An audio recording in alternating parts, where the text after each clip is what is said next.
תרופות סבתא הן תרופות טבעיות הידועות כבר מאות שנים.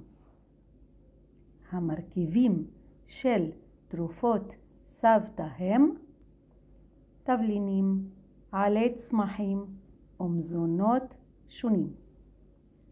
תרופות סבתא עשויים להקל על מחלות רבות כמו כאב ראש, כאב בטן, שפעת, עקיצות ולחץ דם גבוה.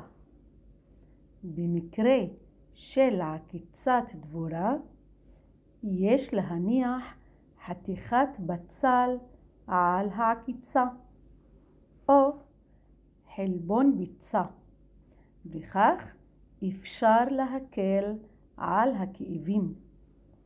במקרה של כאב בטן שותים תה עם עלי מרווה.